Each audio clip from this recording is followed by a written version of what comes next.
everybody who can, please stand.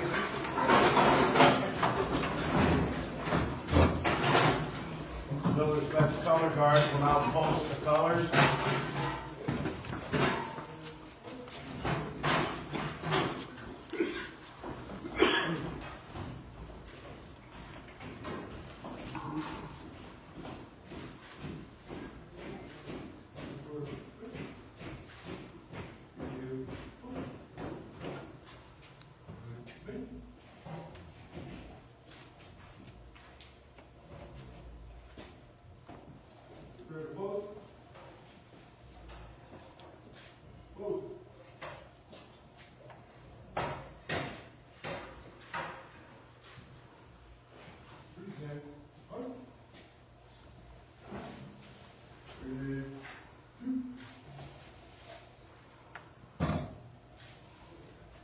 We will now have the Pledge of Allegiance. I pledge allegiance to the flag of the United States of America and to the republic for which it stands, one nation, under God, indivisible, with liberty and justice for all. Amen.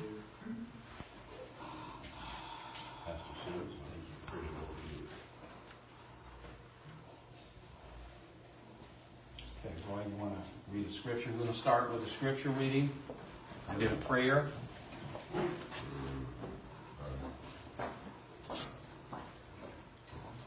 Yeah, I thank God for this day. I thank God for the Doulos Chapel and all that's gathered here. In the name of the Veterans Army. Amen. Amen. I'll read Psalms 114, the power of God and deliverance of Israel. When Israel went out of Egypt, the house of Jacob, from a people of strange language, Judah became his sanctuary, and Israel his domain. The sea saw it and fled. The Jordan turned back. The mountains skipped like lambs, the little hills like lambs. What ails you, O sea, that you fled? O Jordan, that you turned back? O mountains, that you skipped like lambs? O little hills like lambs? Tremble, O earth, at the presence of the Lord, at the presence of God of Jacob, who turned the rock into a pool of water, the flint into a fountain of water. Amen. God be with you, and the Holy Spirit to find everybody here. We're going to open in prayer with prayer for my wife, Tiffany. Good morning, everyone. Good morning. Please bow your heart to your head. Heavenly Father, we come to you as humble servants, asking you to please forgive us for any sins or transgressions that we have committed against you, Heavenly Father. We pray that you continue to guide us and keep your hedge of protection around us, protecting us from seen and unseen danger, Heavenly Father. We pray that you bless this food, this fellowship, and that you just continue to guide us. In the name of our Savior, our Lord Jesus Christ, we ask it all. Amen. Amen. Okay, please be seated.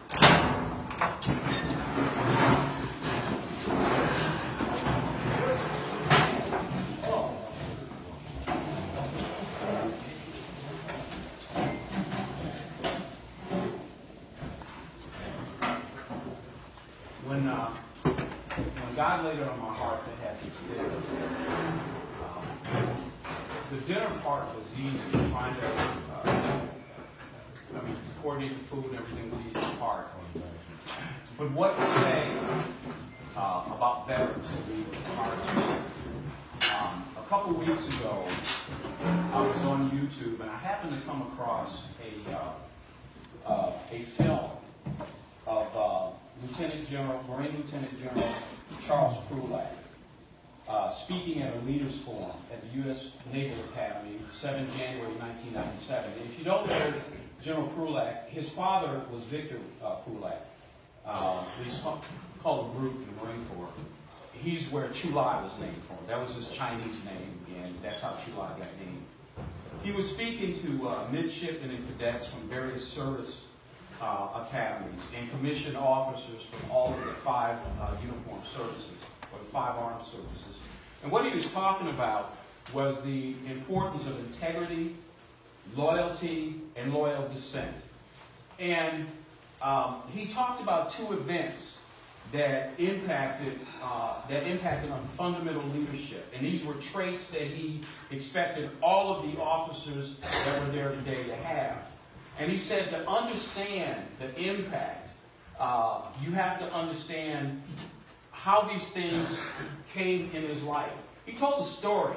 It began in early spring 1996. The Marines, it was called Operation Hastings. And I remember in boot camp, I joined in '70, and boot camp, Marine Corps is real good about teaching history.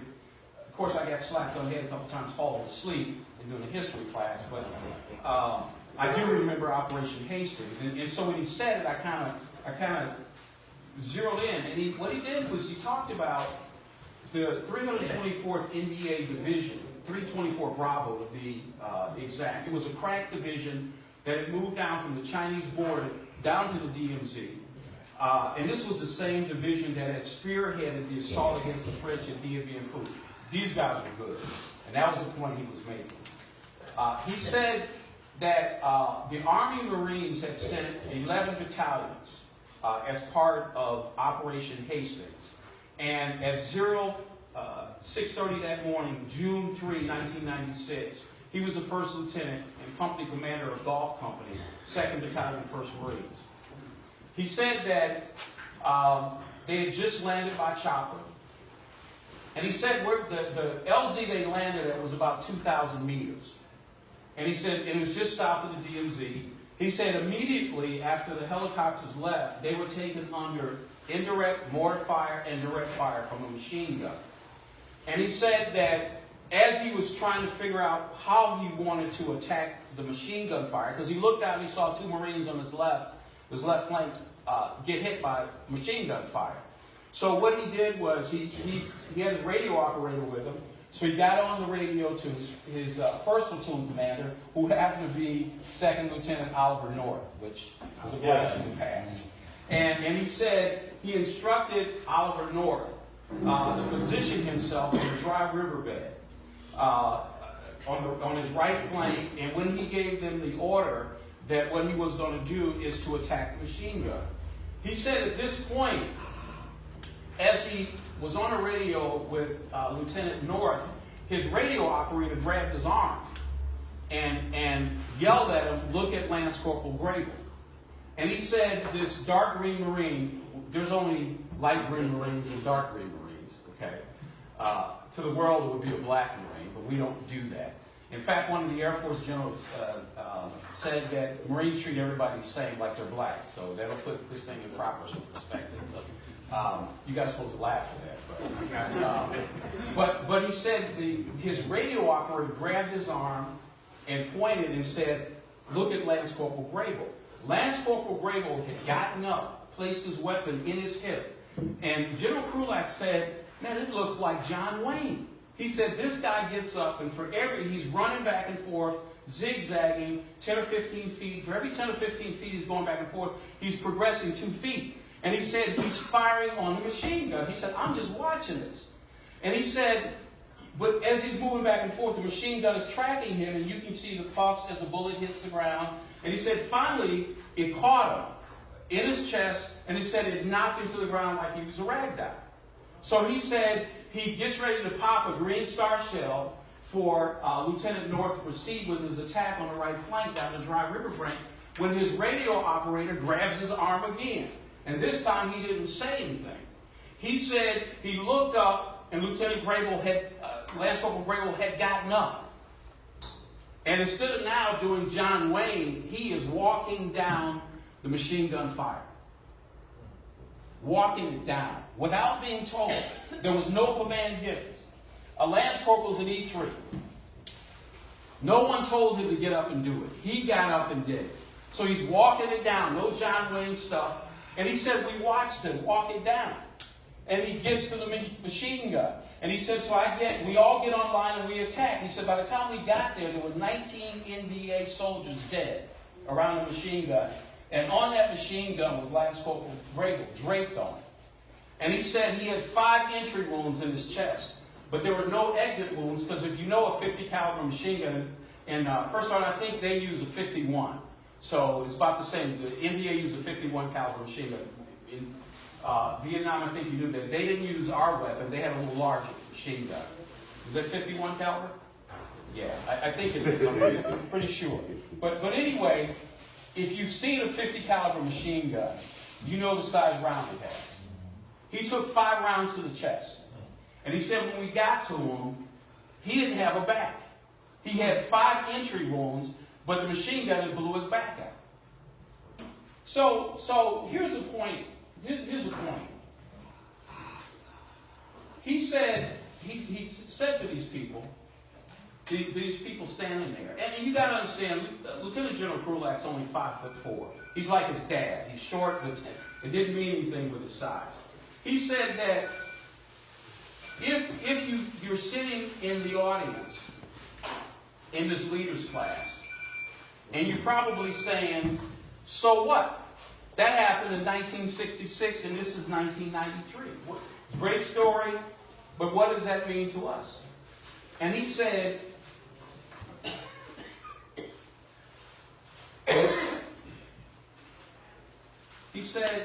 if you are sitting here, it has everything to do with you as a leader. Everything. He said, too often we forget that the military or any service, whether the Marine Corps, Army, any service, exists on lance corporals that walk down and fire a machine gun. Or a seaman that goes into a compartment that he knows he probably won't get out of. Or a pilot that, I talked to Gunny, and you talk about helicopter pilots that flew in and did dust-offs in Vietnam, or any place in Iraq, or any place knowing that they were going to take rounds. And you see rounds coming through the aluminum helicopter and shattering the cockpit window. It could be an Air Force pilot that knows that there are SAM missiles or other air-to-ground missiles that will take him out. I ran into an Air Force guy that said, hey, you know, when we were in Vietnam, we made a lot of holes for you guys. He supported B-52s, and they did arc-light raids there.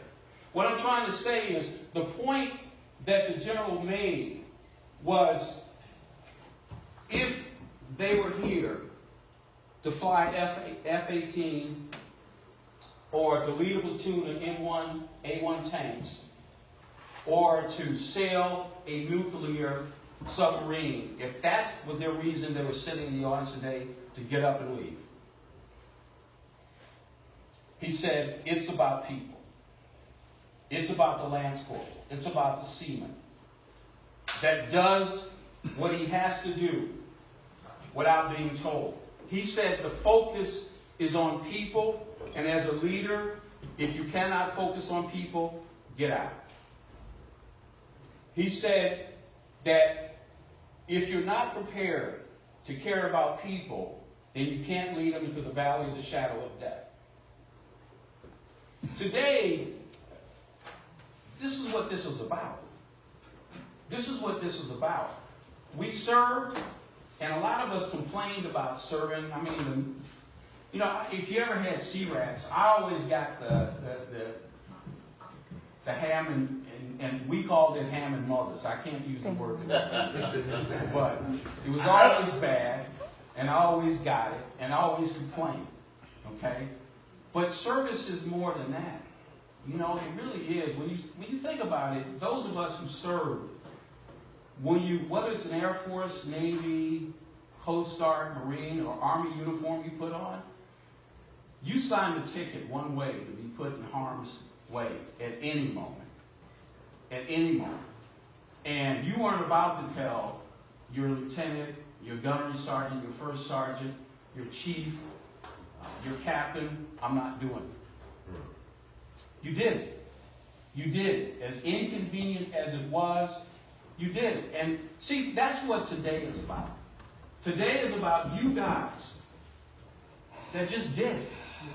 The individuals that just did it. Generals don't fight wars. We fought wars. The senior staff, the first sergeants, the gunnery sergeants, the staff sergeants, the PFC that messed up and got busted 3 times and should have been a staff sergeant. Those were the ones that did it. So that's what today is about, guys. That's what today is about. Now, I'm going to have First Sergeant Alameda and Gunnery Sergeant Scott come up, and I'm going to have Sergeant Moody come up and talk about another aspect of this, and that's one of our fallen brothers, Jason Rhodes. It's very hard for me. We lost a warrior. That means something to me. I don't care what branch. If you were a warrior, we came when you were in danger. If you were in the Air Force and we needed close air support, you guys came and you brought it. If you were in the Air Wing and we needed to be taken out, we needed the dust off, you came. If you were in the Army and it was a Marine unit, we gave you a hard time, but you guys came. If you were in the Navy, you laughed at us when we got on, the troop ships, you gave us a hard time, but you guys were there for us. The Coast Guard, if somebody went overboard, you came for us. Jason is one of the people that Lieutenant Krulak talked about. Unfortunately, we have 22 a day that leave us. I don't know why. I do PTSD pastoral counseling a lot myself. I don't know why. I don't know what this is. I know that many of you in Vietnam, many times you didn't get more than 2 tours, 2 13-month tours. Guys are doing, and women are doing 4, 5, 6, 7 tours now in Iraq and Afghanistan. I don't know how you do it. I don't know how anybody does it, but you do it. And you So do it. ignorant. And you do it. So, I love my brothers and sisters in the service. Sister Rita. Sister Rita. Sister Rita, would you take that out, please? I don't know how you do it, but I love you for doing it. I love you all for doing it. And I think the problem is many of us don't say that to each other enough. We don't realize the sacrifices. We laugh about them and we joke about them. But when I look on Facebook and I see a warfighter has taken his life, I can't help but be affected by it. And I can't help but love my brothers and sisters more. Because I don't want to read on Facebook another, we've lost another. My wife asked me why I took this so hard. Because I know what it means to serve. No one should have to take their life after serving downrange. No one. We failed in some kind of way. We failed. So today, we're not going to fail here. We're going to make sure you guys and ladies eat the best. We've got anything you would want. Anything you would want. We got steak, we got prime rib, we got porta pit chicken, we got Cajun fish, we got desserts, we got cakes. Eat it all. Take it with you when you go. But enjoy the camaraderie today with each other and love each other. Care about each other. Check on each other. I'm going to ask First Sergeant Alameda, then I'm going to ask Gunny Scott, and then I'm going to ask Sergeant Moody to come up and share with us about Jason. And then after they're done, we're going to have Pete Weed. Sorry about that. And then what I want to do is anybody, I've got a young Marine here, that female type, as we used to say. I know you guys don't want to be called WMs anymore. You used to be called Marine. That goes back to the 70s. We used to call them before your time, I think, Sergeant Alameda too. A week ago. What do we call them now? All right. I think they're WM. They used to be WMs. Okay. Right. I understand they just want to be called Marines, and I get that, and they are. So I'm going to have a young Marine female type come up and talk after Sergeant Alameda and Gunny Scott and Sergeant Moody. And then we're going to eat. So, Sergeant Alameda.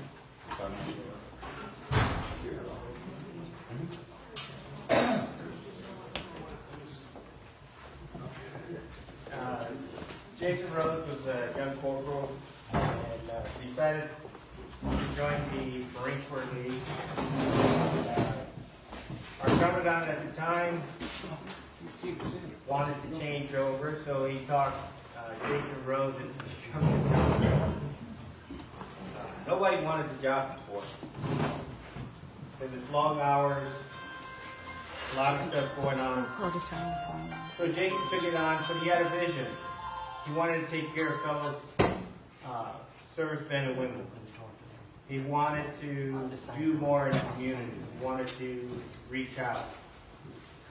And we actually were starting to reach out and create calling trees where we check on each other, where we see how we're doing.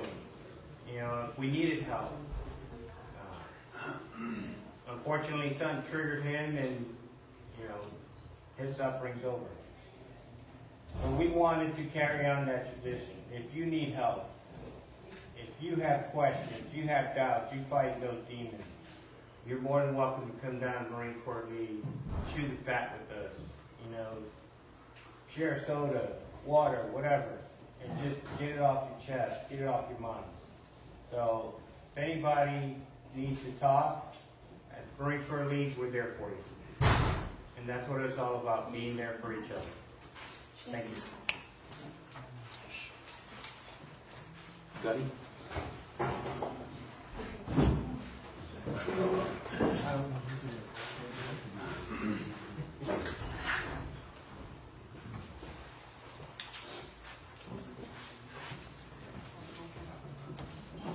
Jason, I didn't know him that well. I thought he had a great character. I thought that he was somebody that you could kind of tell, as the first sergeant said, they needed a commandant, and typical Marine fashion, he steps up. I wasn't downrange with him. I was kind of hoping Goose would be here today. Goose and him were pretty close. As a matter of fact, they used to have conversations all the time. And Goose actually told me that when Jason decided to basically take his life, Goose hurt for days. He thought there was more that he could do. And I don't think there was. If someone has those types of demons, you got to know, Marines, they'll tell you, we're all kind of conditioned and trained and programmed the same way. And when one of us hurts, we all hurt.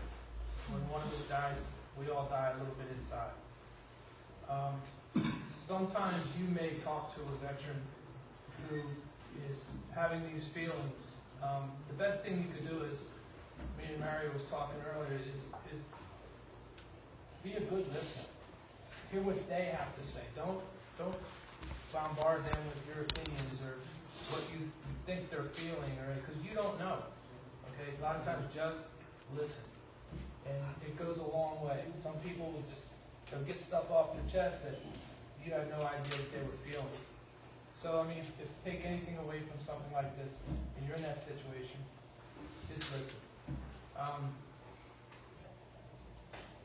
It's always difficult when one of our own does this. And again, we blame ourselves. We wish we could do more. But you don't know. You may have the same training, the same background. You may have even been on the same battlefield with an individual. But you still don't know what he's feeling. There's a lot of factors that compound those feelings. It could be marital, it could be financial, it could be a lot of different things that makes whatever the source of that agony is 10 times worse. Not everybody's cut out for it. If you go in the Marine Corps, you do your 4 years or whatever your contract is, you get out. You're different than the day you signed up. And some people are different in a good way, some people are different in a bad way. That's just the truth. The community that we have, that's why I'm glad I'm a Marine rider, because we have a source to sit and talk to each other about things, We rely on each other. If somebody's out of line, they get called out on it, It gives us similar structure to when we were all still in, in active duty or your status, whatever that may have been. Again, I don't agree with going out like that, but again, I'm not in that position. I don't know. Maybe that was his only alternative in his head. And I'm not judging him. Okay, that's something that he's going to have to deal with when he gets to wherever he's going. you know. But please, keep an open mind. If you're listening to a veteran talk, and it may start off innocent, you may talk about the Cubs. Next thing you know, he's talking about watching his buddy get his head blown off. Okay?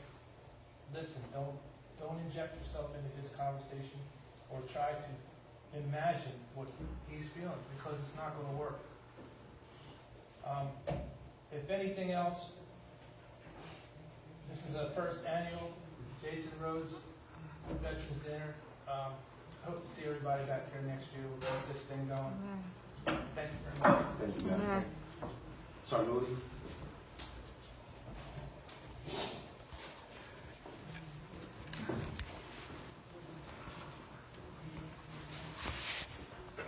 I met Jason a year and a half ago. And he talked with me coming back to the Marine Corps League. And then when we sat out and talked a few times. And when he said he was going to be a commandant, I laughed at him. And I said, you don't know what you're getting your hands into. I was like, I remember shit. Up and down, up and down. When we took over, his dreams was to make us grow, and we started. We've never had, as they said, WM more active than the three young ladies right here. That's all because of Jason. We got one drive an hour and a half to come with us and hang out. And his dreams, I hope we can keep them going. Because he done brought us closer together. The week that this all happened, we was worried about it. Me and Mom, we called her. And she was only about she was only about making sure his PTSD appointments, he was getting reevaluated. She would call me and she said, talk to me. You tell me, she want me to go get this done, get this done. I said, you know what? She's your mom. She got a son the same age as you. I'm gonna miss him a lot. I'm gonna try to keep a lot of his dreams going that he had for us. I'm sorry, I'm not a crier either. I have no moments. But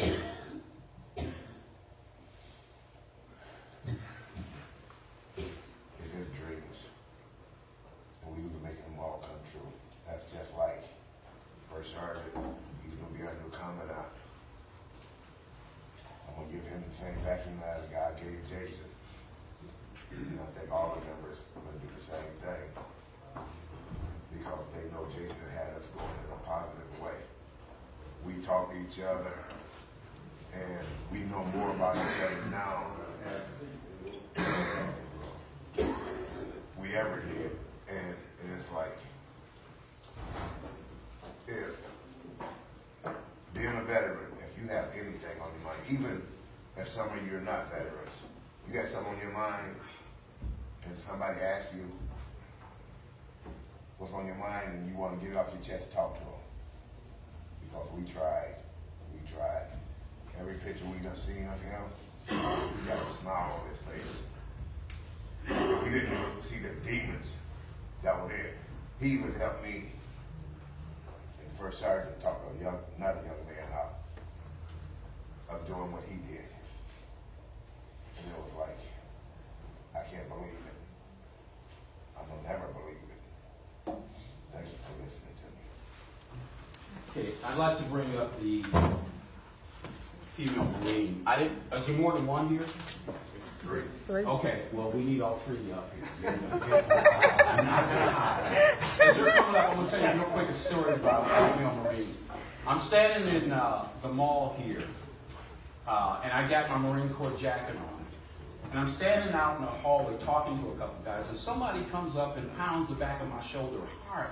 Bam! Like that. I look, and there's this female Marine going, Semper Fi, as she walks away. Those are our sisters, and they're just as rough as we are, man, I'm telling you. So, ladies. I've known Jason for 10 months, and he was just asking me a pleasure and invited me to come out to the Marine Corps League. I was invited, or I was in the process of trying to be involved in one that was fairly active, and he just really reached out, and I liked the way when people come to the league, he was a little social butterfly, and would go to each person, make them feel welcome, and when you came in, he would take you over and introduce you, and was really genuinely happy to have you there, and invited you, made you feel like your word, your participation was really valued, and he was just absolutely a pleasure to know. And this is just never would have thought I'd ask him to do it. I've known Jason for about 6-7 months. He was hardcore on those memberships and people coming into the league and making it grow. And he actually called me at a good time because I got an invitation to a brunch.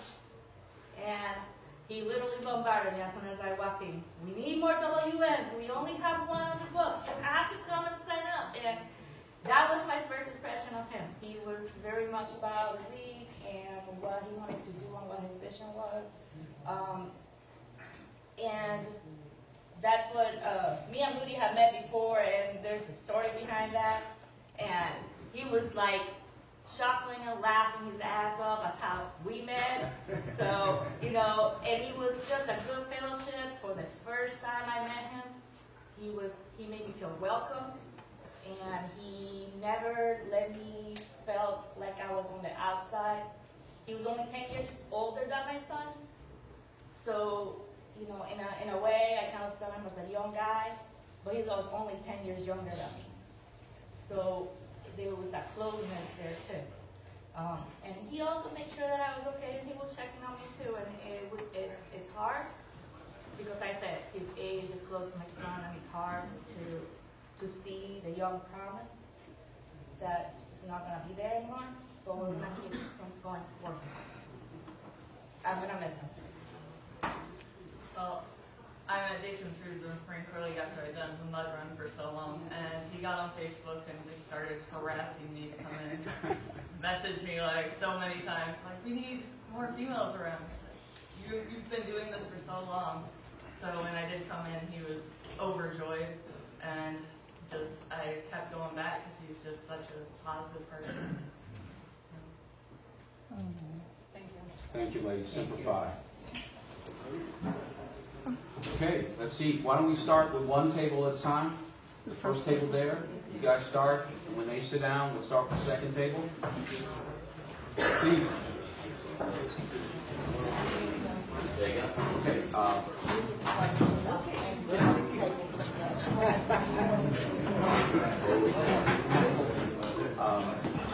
Ernest, could you get some more chairs? That's my job. Yeah, in the back. Yeah, we get chairs back there. And not pull them out. Yeah, let's pull them out. Terry, would you help them out? Ernest, come this way.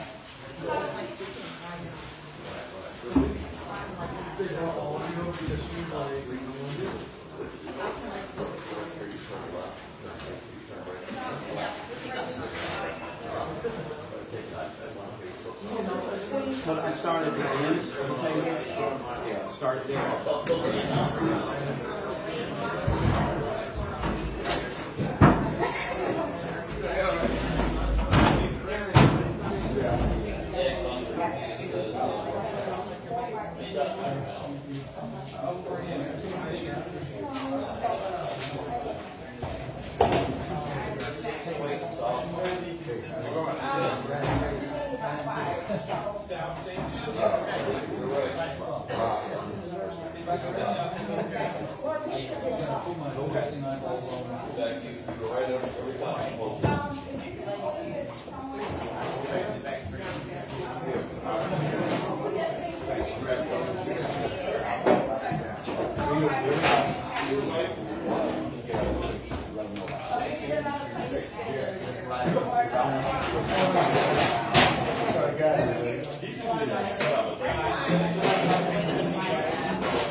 Hey,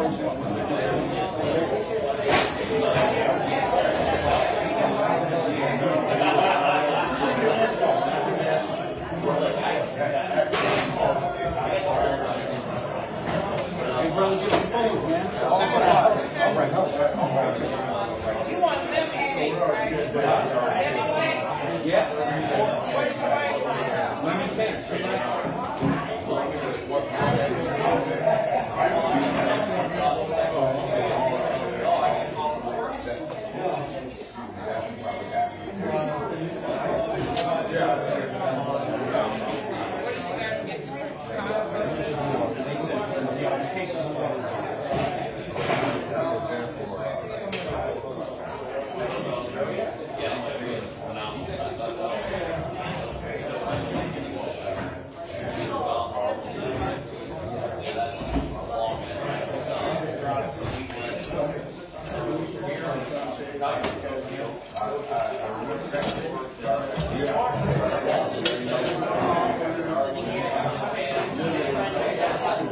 Oh, okay. No, we were.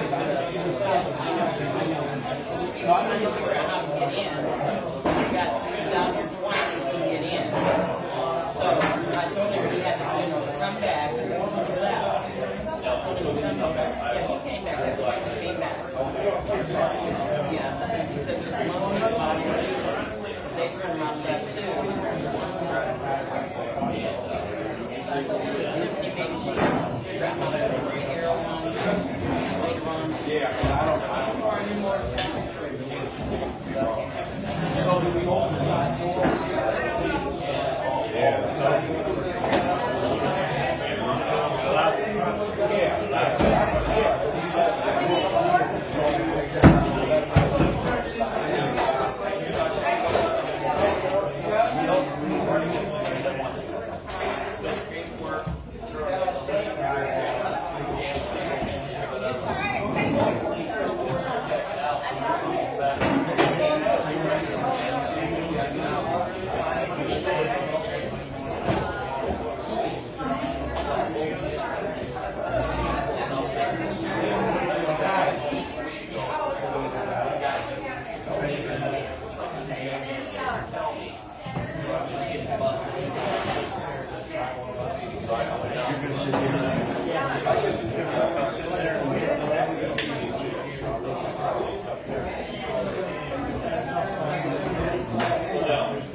Sorry about that. Who doesn't have?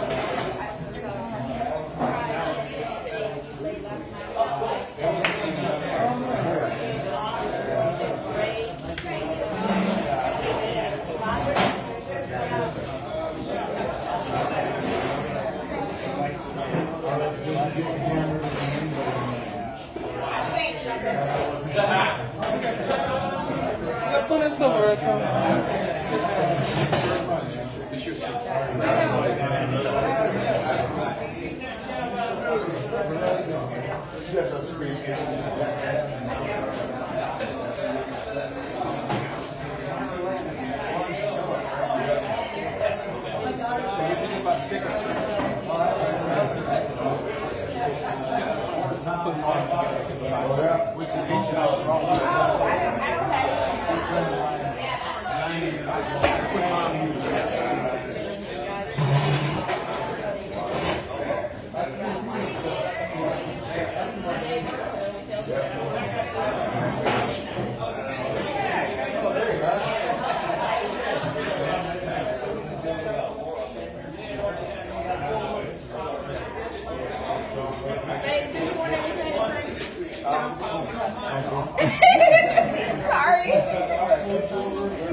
Hey, brother, you yeah.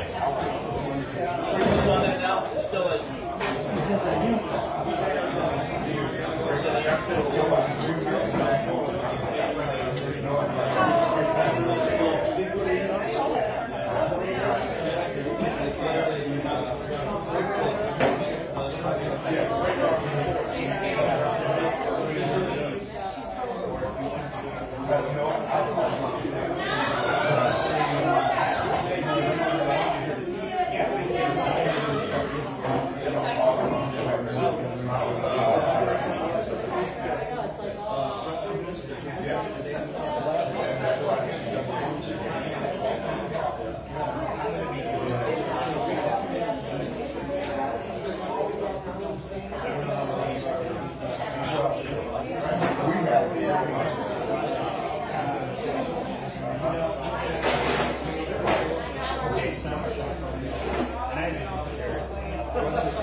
I got 20 John Wayne movies at home. I got all the series on VHS.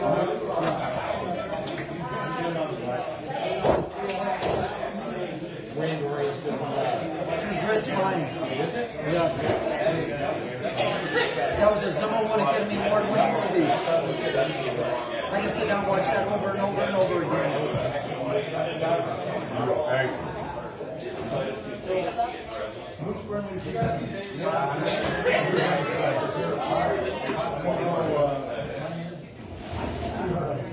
Matter of fact, on YouTube, they got a graveyard show where this guy gives a tour of all the deceased actors and actresses, right?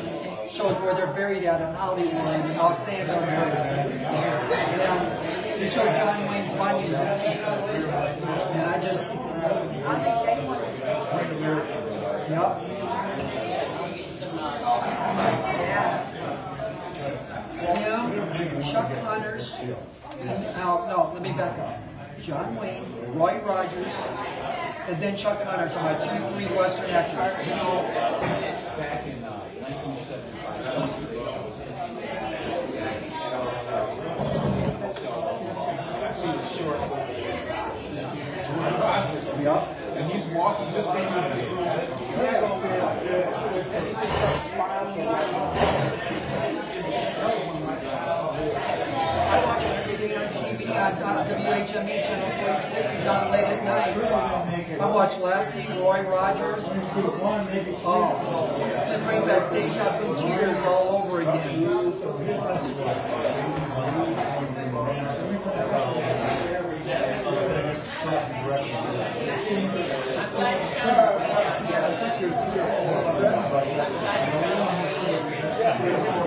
Okay, I'm sorry, brother. I'm on the side.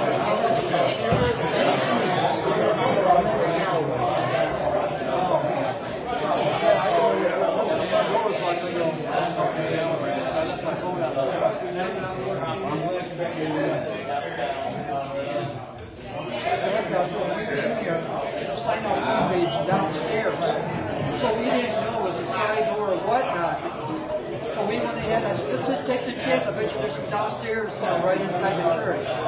So you just came on downstairs.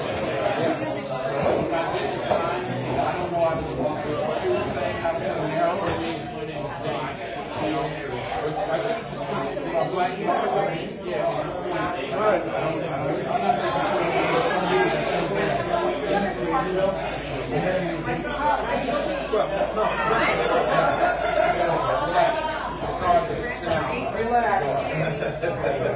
I can't get hard. Oh, MP, I better. Relax.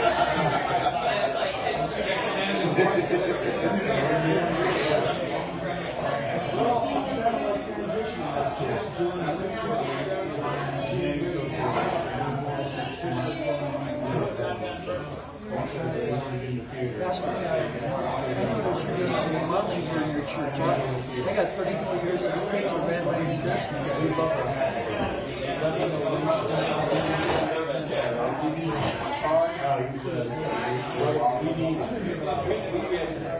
We get no money. People will volunteer. We brought it back. We gave us money. Yes, you can always just call me. You gave I got my own two-belt, I got my own saws and everything. I got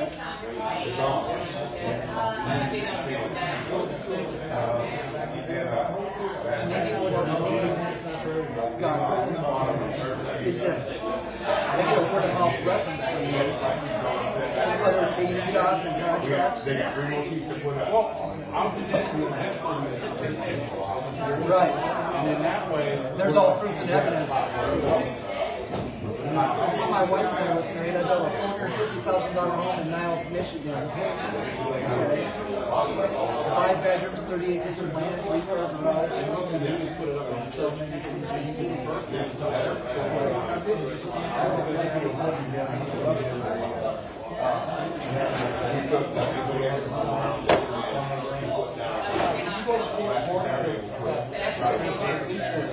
Back in 1979, when I was in, sir, there was only one military police base in the United States, and it was Waterville, Alabama.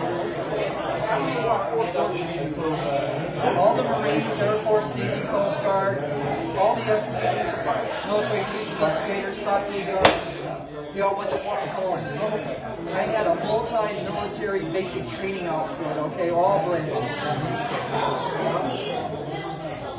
And Fort McClellan shut down in 1990, I think it was, 91, something like that.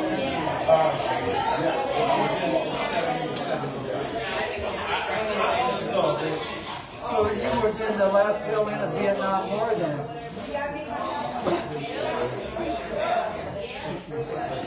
What was your MOS, sir? Basic rifleman?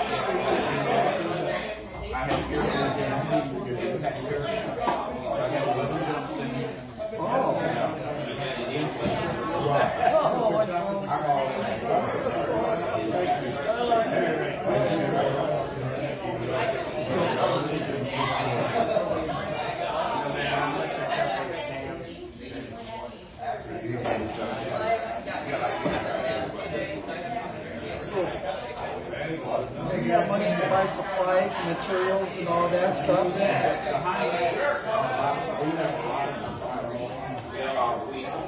that stuff there, who's grabbing it? They donated that? University of Notre Dame donated that. Right. And who's grabbing it? You see that conduit? Yeah. They put it 2 boxes in, and they started monitoring it. We still have a lot of work to do. And we paid a contract to put it in the bathroom. And we ended up back. Bigger houses come to a floor for our gym. And if you guys ever need a gym, we don't have access to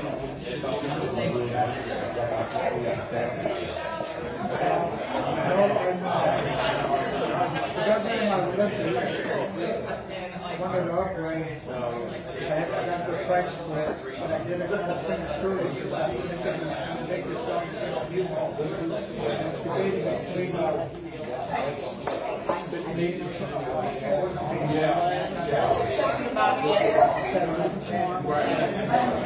Thank you. Any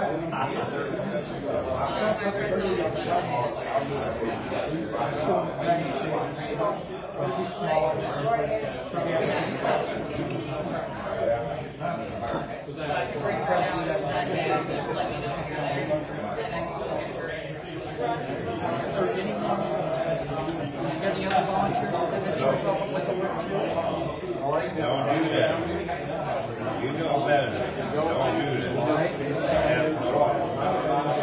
I think it's a good services on Sunday. So, we got to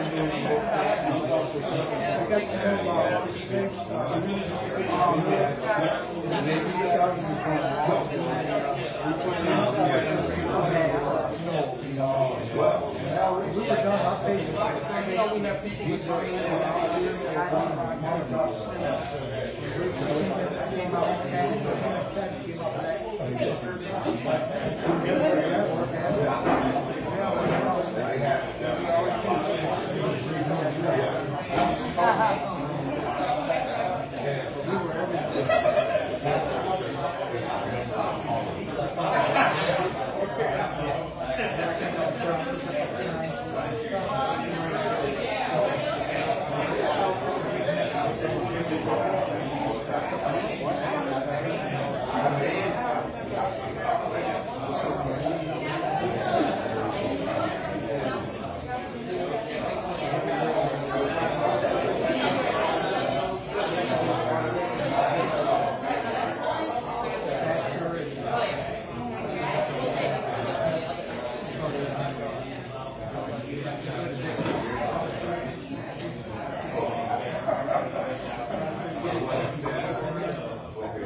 God's in control of everything.